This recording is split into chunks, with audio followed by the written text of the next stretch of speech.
Hello, guys. Welcome back to the Halfwits Nosebleed Podcast. This is going to be our Week 2 Power Rankings. We have a Rookie of the Week for Week 2 of the 2025 NFL season, and then a Team of the Week, which contains one quarterback, a running back, a tight end, and three wide receivers that we think makes our Team of the Week, just the best players for each position. And then we have our top 10 teams in a Power Rankings list for which team was the best this week. And why. And I'm actually going to start with my personal Rookie of the Week, which is going to be the running back Cam Skattebo on the New York Giants. 59 yards, 45 of which were rushing and 14 were receiving, with a rushing touchdown. I think Cam Skattebo, this game against the Cowboys, not only put them, into the game. If he wasn't there, they, would have lost by more of a deficit. But I think just as a rookie running back, he's definitely showing these other teams what their rookie running back should be. With Ashton Genty, I think Quinshon Judkins on the Browns, and the Omarion Hampton Chargers running back. Definitely the best rookie running back. There's a surprising amount of them in the league this year. So you mentioned Ashton Genty? Yeah. Okay, cool. Sorry. Yeah, good. Yeah. So I think, he deserves the Rookie of the Week, in my opinion. On to my Team of the Week for quarterback. Not of course, but I'm going to put Daniel Jones here. 23 out of 34 passes for 316 yards with a passing and a rushing touchdown. He was very dominant in his game against the Broncos. Going against the Broncos defense is no easy feat. I was thinking about putting Russell Wilson here, but they did lose the game.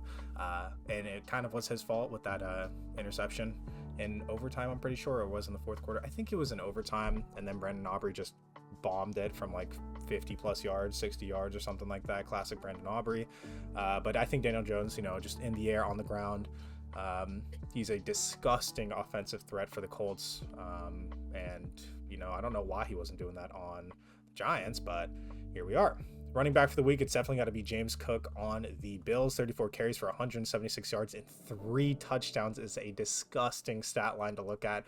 Definitely a reason why the Bills beat the Jets. Even if he wasn't that on fire, the Bills were most likely going to beat the Jets, especially with Justin Fields injured. Offensively, the Jets overall have been neutered.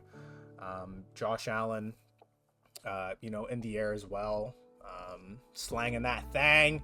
You already know, but ground game elite. Tight end, it's got to be Tucker Kraft on the Packers. Guy was an absolute demonic monster this week against, who did the Packers go against again?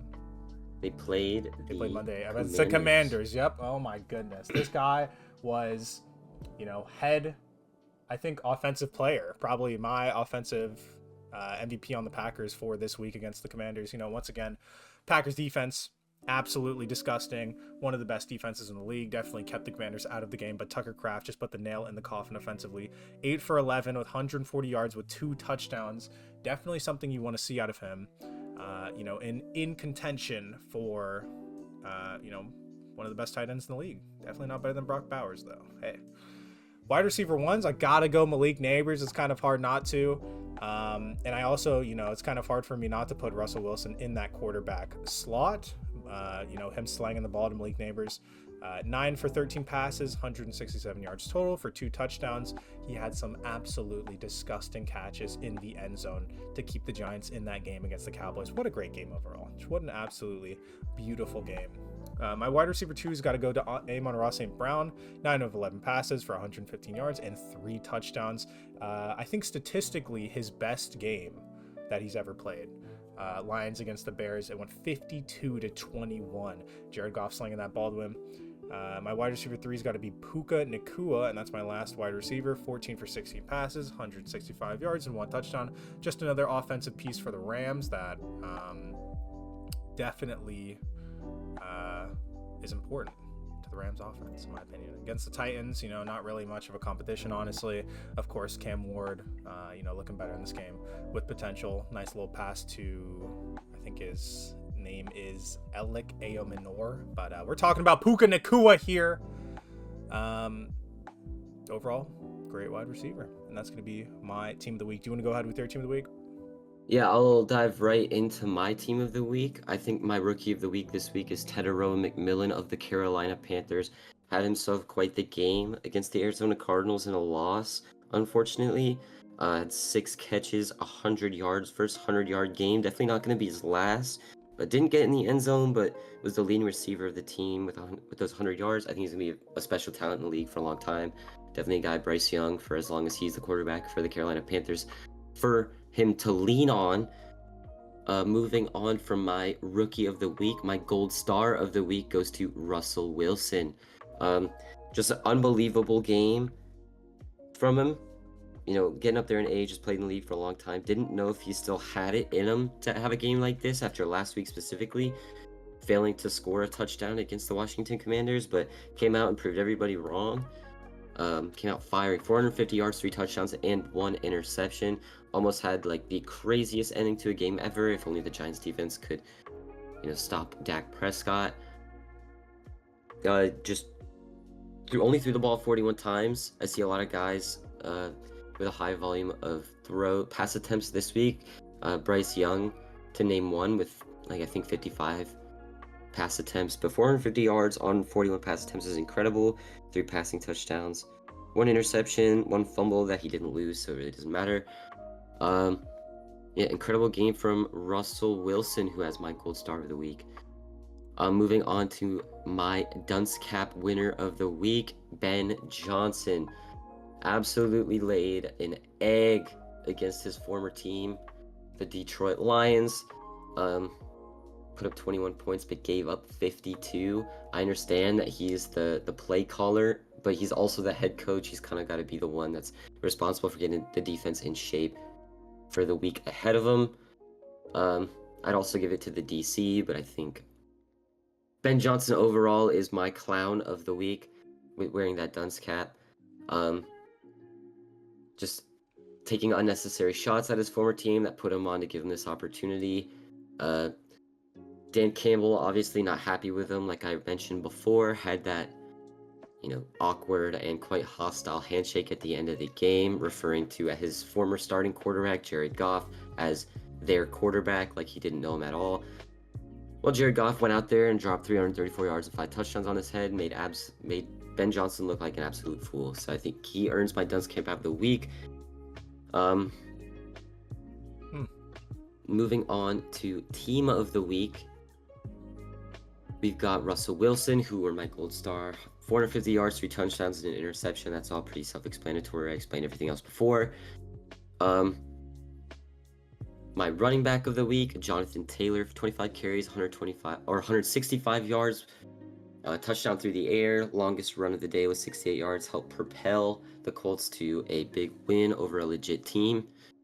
Really proving that they're not a team to be messed with this season.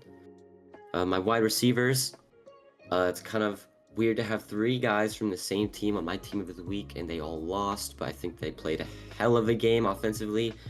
My first receiver of the week is going to be Malik Neighbors, as you mentioned before, 167 yards, 2 touchdowns, 9 receptions. Kind of that guy for Russell Wilson to lean on, trust with that absolutely beautiful moon ball he still has in his locker at his age. Kind of the trademark Russell Wilson pass. 2 beautiful catches in the end zone. Just absolutely incredible game from Malik Neighbors. The second coming of Randy Moss, some might say. Next is Wan'Dale Robinson, the wide receiver too, that looked like the guy Russell Wilson was going to lean on this game, and he absolutely did, other than Malik Neighbors. Kind of both had his back. 8 catches, 142 yards, and a score for Wan'Dale Robinson. Not a guy that most people know. I know before you watched the game, you were like, who the hell is Wan'Dale Robinson? But I bet now you know who he is. I do. Hopefully he continues, past this game. I like Wan'Dale Robinson. He was an early draft pick for the Giants a couple years ago. Kind of, that guy, a guy to take pressure off Malik Neighbors, and to offer that massive 1-2 punch for the Giants. Bright spot going forward for them. My third receiver of the week is Amon-Ra St. Brown. 9 catches, 150 yards, and a whopping 3 touchdowns in that 52-21 victory over the Bears. Just absolutely lit it up after a down week last week against the Packers. Came out and said, you know what, NFL, I know you might have wrote me off after the first week, but I'm here to stay. I'm here to produce. Here to look like the guy going forward. 9 catches on 11 targets. So caught pretty much every ball thrown his way for 115 yards, 3 touchdowns. Just absolutely electric. The guy that Jared Goff's going to lean on all season. Complemented the running game very well. Just got in the end zone. Found the end zone, found the ball. Amazing week for Amon-Ra St. Brown. Did you do your gold star of the week? No, I actually was going to mention that. I did not do that. I heard you say. My bad. I thought. Go ahead and jump No, you're good. yours. You're good. I thought you were doing your team of the week because you said, Russell Wilson gets my gold star, and I was like, okay, he's maybe like while he's doing the team of the week, he's going through it. But yeah, my gold star and my dunce cap. Gold star. I have nothing written down here, but it's definitely got to go to Russell Wilson. Like you said, 450 yards, the most amount of yards he's thrown for in his entire career. 3 touchdowns. That one interception, though, is the one thing. If they won that game, oh my goodness. That would be definitely they should have won that game. They should have 100%. They should have won that game. That interception fully lost them the game, and kind of dirties the what people think of the game overall. So Russell Wilson, he still after that still gets my gold star. Just an amazing performance. Did that interception come in overtime? It did. Yeah, I think it came in overtime, and then they stopped the Cowboys like midway through the field, and Brandon Aubrey just punted a 46-yard field goal. Yeah. Yep. Yes. That interception should have never happened. Yeah. But he shouldn't have even been put in that position, but he did, and or it might have been. It might have shouldn't even gone to overtime. It was either in overtime or it was the last, one of the last plays in the fourth quarter. Like very little amount of time left. Interception. I do think it was in overtime because it was in overtime. Okay. I think the Giants scored with like 26 seconds left. Yeah, that is unbelievable. No. Sorry. No, sorry. Yeah, right. You're right. Scored 26 seconds left. Dak Prescott does enough to get Brandon Aubrey in range to kick the field goal. Mm-hmm. Absolutely nailed it from 64. Yeah. No, absolutely. Then they had the interception with like 2 minutes left in overtime. Mm-hmm. Then Brandon Aubrey makes the field goal. So yeah, I don't think he should have been put in the position personally to have to make that interception. I think the defense should have closed the game out in regulation, but right. He threw the interception and ended up costing the game. It is what it is. It is what it is. That goes my gold star, and my dunce cap's actually going to go to Xavier Legette, wide receiver on the Panthers. I think definitely one of the reasons why they lost the game, especially with a one-possession game against the Cardinals, 22-27. I think in the air, Bryce Young, could have been better. Top receiver in that game was Hunter Renfrow, 7 for 9 for 48 yards and 2 touchdowns. Definitely a great performance out of him, but Xavier Legette only converted 1 of his 8 targets into a reception, and it went for -2 yards. So definitely someone to look out for to not throw the ball to, apparently, against the Cardinals. And yeah, it's my gold star and my dunce cap for the week. Do you have a rookie of the week? Did you mention them already? Oh, rookie of the week was Cam Scatterbo. Cam Scatterbo, that's right. Cam Scat Pack Scatterbo. Cam Scat Pack Scatterbo, you already know. All right, and then we have our lists, our power rankings for week 2. We made a top 10 list, 2 separate lists. I think we have the same teams. No, there's one team difference. Yeah, we have very similar top 10. Extremely it's a little bit shuffled around 10s, with one team. Yeah. Different. Yep. So we have very similar top 10s. Do you want me to go first? Yeah, you can go ahead and go first. Yeah, of course. So I'm gonna go first with my top 10. At number 1, even though this week was super easy, I think we're still riding on the high of last week. I'm gonna go with the Buffalo Bills. I think their performance against the Jets was just an absolute just an absolute smoke fest, absolute burnout. They absolutely cooked them. That Justin Fields injury is not helping the Jets at all, but their defense giving up 30 points. It's kind of difficult when James Cook's your running back. He's dropping, 21 carries, 132 yards, and 2 rushing touchdowns. Once again, Elijah Moore also had a really good reception, 31 yards out. But I think the high of last game, the Josh Allen effect, is it Madison Beer? The Madison Beer effect? I think Madison Beer, you messed us up last week. Madison Beer is with Justin Herbert. Justin Herbert. He's married to Haley Steinfeld. Haley Steinfeld? Yes, Listen, Steinfeld. Okay, listen, it's just the hot wife effect, all right? Josh Allen, Justin Herbert, they're looking absolutely monstrous this year, and we all know why. But yeah, the Bills, absolutely amazing kicker as well, and Matt Prater. I think just overall, offensively, defensively, everything went well for them for, the first 2 weeks, and they look like, the best team right now. Number 2, I've got to give it to the Ravens. I think, once again, even though they lost week 1, they got their get back against the Browns. If they didn't, we would be probably here for an extra 20-30 minutes talking about how they lost to the Browns. But 41-17. I think Lamar Jackson, threw 4 touchdowns, 225 yards. Derrick Henry had an extremely quiet game. 11 carries for 23 yards, no touchdowns. Devontae Walker, 2 receptions, 2 targets, 26 yards for 2 touchdowns. Definitely a name I did not know coming into this game. But Roquan Smith defensively got that turnover, led to a defensive fumble touchdown. So also D-Hop getting another touchdown this week. He's looking great. I think Ravens offense is one of the best in the league, and their defense as well. Absolutely amazing. Number 3, I'm going to have to go with the Green Bay Packers. Not only do they have, in my opinion, top 3 defense in the league right now. Offensively, they're, absolutely on fire with Jordan Love, Josh Jacobs with his rushing touchdown, and the golden boy tight end Tucker Kraft, 6 out of 7 targets for 124 yards, averaging 20.7 yards a catch with 1 touchdown. He's been having an absolutely on fire season so far in the first 2 weeks, and we'll be seeing if he can put up that performance next week. Number 4, I'm gonna have to give it to the Eagles. Now when we get to the Eagles, they're out of the top 3 page. Oh, my score just crashed. Hold on, I'm sorry.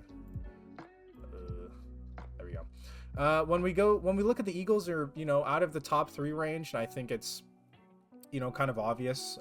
When the Eagles, if they right now, as of now, in my opinion, if the Eagles were matched against the Packers, the Ravens, or the Bills, they would most likely lose. I think statistically they would probably lose. The Eagles, week 2 going against the Chiefs in that Super Bowl rematch, America's game as they were calling it for the week. I think offensively, they didn't really do much offensively, as crazy as that sounds. I think, Jalen Hurts had 1 rushing touchdown, and first quarter Saquon Barkley had a rushing touchdown, but I think looking at Saquon Barkley, we're comparing him to Bijan Robinson, which had like 100 billion rushing yards this week. And Saquon had 22 carries for 88, which isn't horrible, averaging 4 yards a carry, 1 touchdown. I guess he's staying consistent. I think in the air, AJ Brown, Devonta Smith definitely could have been doing better. Devonta Smith, the most receiving yards on the team, 4 to 6 targets, 53 yards, no touchdowns. And that Jalen Hurts rushing touchdown. I think the defense also keeping the Chiefs is what really kept him in the game here. Defense doing well to pressure Mahomes at some times, but also you could see Mahomes do Mahomes things and scrambles. I think he got a rushing touchdown. You saw him get a bunch of rushing yards this game. And yeah, overall number 4 is going to be the Eagles. Number 5, I put the Chargers. I think so far, week 1 going against the Chiefs, people after the Super Bowl looking at the Chiefs, looking at how they play in the offseason, the preseason games, are looking at them, and maybe the magic is gone for the team. So the Chargers proved, I wouldn't say really proved themselves this week against the Raiders. Definitely not the craziest team to prove yourself against, but in the same division, I think the Chargers are definitely top of their division right now. Especially this week, Justin Herbert, 242 yards, 19 out of 27 completions for 2 touchdowns. Need to, as we were talking about in the previous video, focus on their running game more with Najee Harris and Omarion Hampton. I think, using those draft picks to pick so high like a running back and just not utilizing them is, an absolute travesty. The Chargers with their three-headed Hydra, as I mentioned in the previous video, Ladd McConkey, Quentin Johnson, Keenan Allen on offense, and we got Justin Herbert just slanging it to them all game long. We love to see it. The defense for the Chargers was very good. The O-line protecting Herbert was very good. Kept Max, I almost said Myles Garrett, holy. Max Crosby to, I think it was 3 quarterback pressures on 30 pass rushes, I'm pretty sure is what it was off the top of my head. But, they just kept them, did really good. I think next week we'll be talking about who they're going against. I think they're going to do really well next week. If they do well next week, I think overall, looking at the Chargers' schedule, I think they have an easier schedule. Overall, and looking at how they're doing, I think they're going to make it far this season. At number 6, I have the Colts. I mean, it's kind of hard to not put them there with Daniel Jones. He's just been absolutely demonic these past 2 weeks. The same with Jonathan Taylor. 25 carries, 165 yards. That's what we're expecting out of Saquon Barkley. Okay, if Saquon Barkley was putting up numbers like that, I think the Eagles would definitely be higher up on the list. But it is what it is. Daniel Jones, 23 for 34 completions, 316 yards, and a full touchdown. And the USF alumni, what's his first name? Spencer Schrader. Going absolutely crazy this game with, 5 field goals? Dude, man's a monster. Pretty much just won the game for the Colts, 29-28. Also beating the Broncos, one of the best defenses in the NFL overall. I think the Colts is really strong. I think their passing game, is strong. Just overall, great team. At number 7, I have the Tampa Bay Buccaneers with Baker Mayfield. Absolutely electric quarterback to watch. 215 yards, 2 touchdowns. Bucky Irving on the ground was really great this game. 17 carries, 71 yards. Definitely a Bucs classic to have 2 close games back to back with the Falcons. I think also only winning by a missed field goal last week against the Falcons. Younghoe Koo, we all know how that went. Emeka getting his 3rd touchdown for the season in the 2nd week is absolutely disgusting. Rachaad White also getting a touchdown. Overall, very electric, very on fire offense. Baker having targets to throw to, and Mike Evans and Egbuka. Just something that's good to see, and something that the Texans defense could not contain.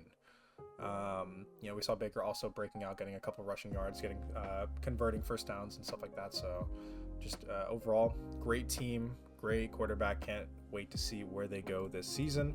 At number 8, I have the Los Angeles Rams against the Titans. Once again, Matthew Stafford slanging that thing. 1 interception, 2 touchdowns, 298 yards, 23 completions, slanging it to Puka Nacua, which also was on my team of the week in that wide receiver 3.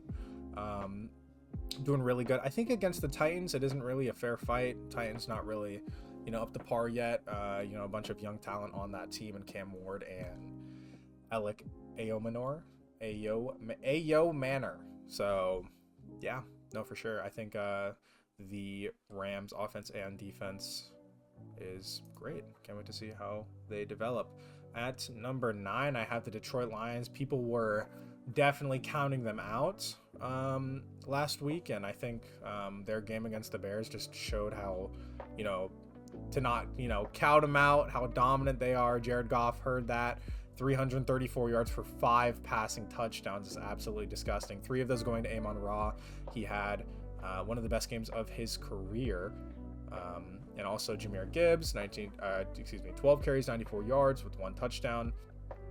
Just an electric game for the Lions overall, something that the Bears could not stop defensively. Even with, Roma Dunze getting 2 touchdowns, they just couldn't keep up with the 5 passing touchdowns of Jared Goff. And number 10, surprisingly, after what's happened, I have the Cincinnati Bengals, which now looking at it, I don't really know if I want them here, but I'm going to keep him here. We're going to see how they do. As everybody knows, Joe Burrow got injured.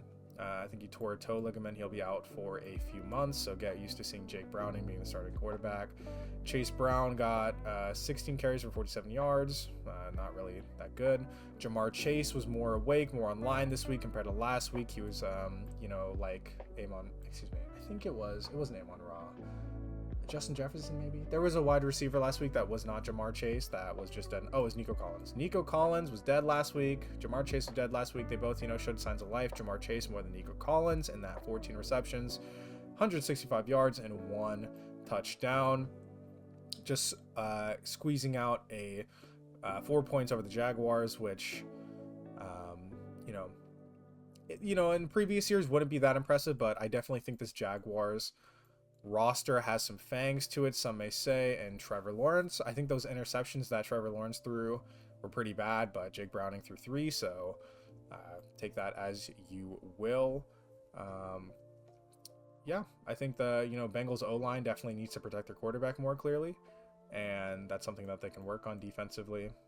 Offensively, and Jake Browning, we're just going to see how he develops with the team. And that is my top 10 list. Ethan, do you want to go ahead with your top 10 list? Yeah, I'll go ahead with my top 10 list. I completely agree with everything you said about the Buffalo Bills. I think they are absolutely for real, and they have all but booked their spot. I know it's early to tell, but based off the first 2 games, put up 30 points and 41 points, 41, I believe yeah, it was. 40, 42? Yep, Ravens have 40. You put up that amount of points. They have the opportunity to be the best team in the regular season, barring anything crazy. They've looked fantastic. Their defense looks great. Their offense looks great. They're able to lean on James Cook. They're able to lean on Josh Allen. I just think they're the most put together team in the league right now. Next, at number 2, as the second best team in the league, I've got the Baltimore Ravens. They both faced each other in week 1 in an absolute shootout. They blew the Browns out of the water. I think they just have so much quality on the offensive side of the ball and the defensive side of the ball. When it comes to the run game, they're still going to be a running first team. Last week it was Derrick Henry. This week it was Lamar Jackson through the air. You can never really plan for one guy to get the ball, because if you do, they're just going to burn you on the other side.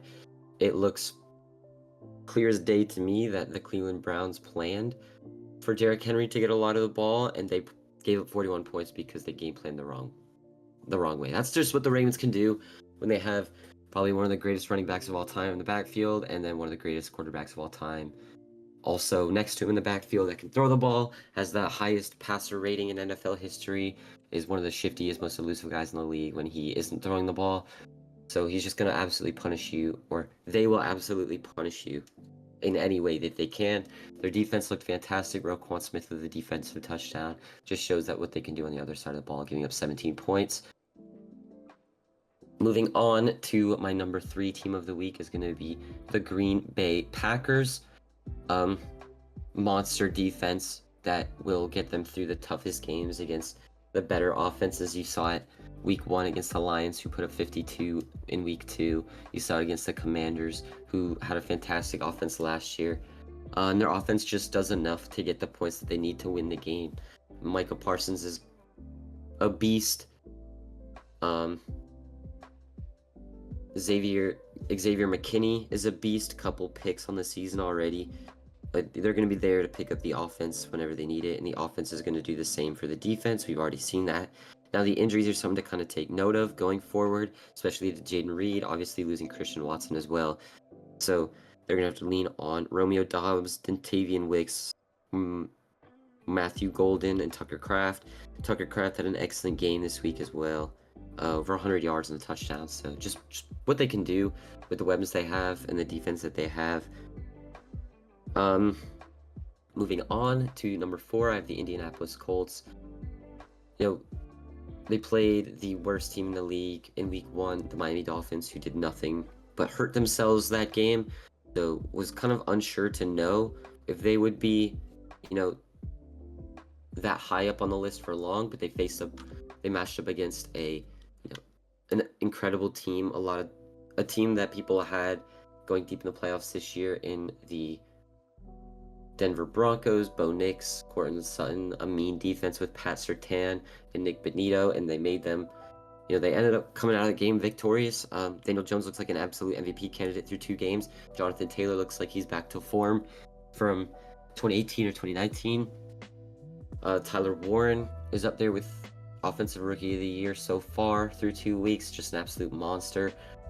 Their defense looks great. Cam Bynum 2 picks in 2 games. So yeah, they look dominant on the offensive side of the ball with the Daniel Jones resurgence, or emergence rather, since he never really emerged in New York. And then on the defensive side of the ball, they look really good too. Moving on, Los Angeles Chargers get a big win in week 1 against a team that they're never really able to beat in a division rival on the road, or I guess both teams were on the road in Sao Paulo, Brazil, but they got it done against the Chiefs in week 1. They looked really good in week 2 as well. Their defense showed up against the Raiders. Their offense showed up against the Chiefs. So just if you can get both sides of the ball, playing complementary football in all 3 phases of the game, you're going to find success no matter who you play. And they looked absolutely electric again last night. Like you said, they have a 3-headed Hydra, 3-headed monster, however you want to spin it, at wide receiver, with the same kind of receiver in Ladd McConkey being able to learn under Keenan Allen again. Just 2 absolutely shifty receivers, going to catch the ball, great route runners. And then you have a guy like Quentin Johnson, who's a great outside guy. Looks like he's putting it together in year number 3. So just, yeah, I'm excited for them going forward. Want to see more of a Marion Hampton, but that's not here nor there. Number 6, I have the Tampa Bay Buccaneers. I think 2 gutsy wins with an injury-riddled team, out without Chris Godwin, without Tristan Wirfs. Lost Luke Gedeke with a makeshift O-line. Baker Mayfield gets it done. Going forward, we're going to see them get a bunch of their guys back. I saw Cody Mauch was dealing with a knee issue, couldn't make the walkthrough today, but hopefully he comes back for week number 3. But as soon as they keep getting their pieces back, I know they have a tough couple games ahead of them. The first half of the year, they face up against the Jets next week. Got a couple curses to overcome there, but we'll talk about that in another video. But I think, just as they get healthy, they started 2-0 for the 5th time, or the 5th year straight, and then looking to go 3-0 for the first time in, I think, about 20 years, or maybe. So, we'll see from them, like what they have to offer. Number 7, I've got a pretty controversial one at number 7, the Philadelphia Eagles. I got to see the NFL put their power rankings out. They had the Eagles ranked at number 1. I just think that their offense isn't quite good enough to compete with the other teams on the list, and their defense is really good, but Jalen Hurts can't quite put it together when throwing past 5 yards. Don't think he's quite the elite quarterback, and you're going to get teams that are going to be great against the run. So that's something kind of to look out for. I know in a couple weeks they do have the Bucs on their schedule, so let's see how they match up. I think the Bucs match up pretty well against the Eagles personally, so we'll see how that goes. The offense concerns me because the defense isn't going to be able to hold up forever against every single team. Going forward, number 8, the Detroit Lions. They had a really down week against the number 3 team in the league with a really great defense, but they looked back to life. Hopefully they are able to carry that momentum of a 3-touchdown game from Amon-Ra St. Brown, touchdowns from both David Montgomery and Jahmyr Gibbs on the ground, 5 total touchdowns through the air for Jared Goff, 348 yards. So just absolutely coming together on the offensive side of the ball. Hopefully it's not a Jekyll and Hyde situation where they're bad one week and great the next. But I think I've seen enough. Put them at number 8 this week. I think they deserved it after the game they had. Going up next is the Los Angeles Rams. 2-0 to start the year against the tough Houston Texans defense in week 1, holding their offense to 9 points. The Houston Texans have a long way to go offensively, but they matched up again this week against a Tennessee Titans team that isn't necessarily fantastic yet. Like you said before, they're kind of ushering in a new era. But they looked great. Matthew Stafford spread the ball around to, I think 4 different scorers. Defense is going to be great with Jared Verse, Braden Fisk, all those guys. So definitely look like a force to be reckoned with in Matthew Stafford's age 38 year, kind of his last hurrah especially in Los Angeles this year. Want to see him continue to find success going forward. And at number 10 for me is the Washington Commanders. I know they didn't have the greatest game, but they played, again, a tough defense in the Green Bay Packers. Jane Daniels is questionable next week. If he can go, then that's, a great thing for them. I think their offense is good. Bill Krosky, Merritt. Want to see Terry McLaurin involved. But Deebo Samuel is carrying a lot of the load in the receiver room. Jaden Daniels, good on the ground, good through the year. Living up to the hype. Want to see more out of Bill Krosky, Merritt, and that defense. But yeah, I think they're able to carry on what they did from last year going forward if Jaden Daniels can go. So that concludes my top 10. Cool. I like the Jekyll and Hyde Lions comparison a lot. That was really good. And also, I did not see the NFL Power Rankings. I'm very surprised they put the Eagles at 1. That is absolutely unbelievable. Yeah, reigning Super Bowl champions haven't lost a game yet this season. I just have a lot of concerns about their offensive production. Yeah, no, they're showing cracks. Like you said, like if, they're able to, Jalen Hurts can't throw past 5 yards. And if a team like, the Chiefs is able to shut down the run game, which they did. They kept Saquon contained, 22 carries for 88 yards. Definitely no, Bijan. Definitely no other, crazy running back this season. But number 1's kind of a lot. So, yeah. So, I guess that concludes our power rankings. We hope you guys enjoyed. Make sure to see us in the next video for our week 3 predictions. That should be hopefully in the top right. If you click on the eye icon, it's going to be in the recommended as well, maybe even in the description. So yeah, I hope you guys enjoyed our week 2 power rankings. Ethan, anything else you want to say? No, those are our power rankings. We'll see you in the next one. Yeah, see you guys in the next one.